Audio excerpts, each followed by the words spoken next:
El repte pel futur immediat en l'acompanyament dels joves és que la figura de la dinamitzadora i la tècnica de joventut no desapareixi. I llavors creiem que cal que els joves sàpiguen que hi som, no?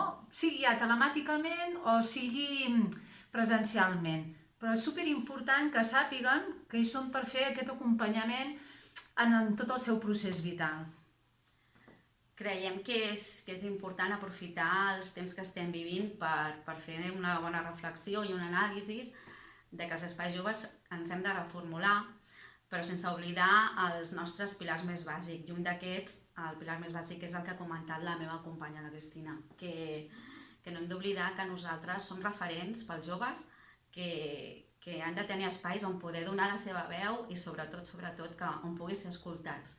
Creiem que aquest és una cosa que s'ha de mantenir sí o sí.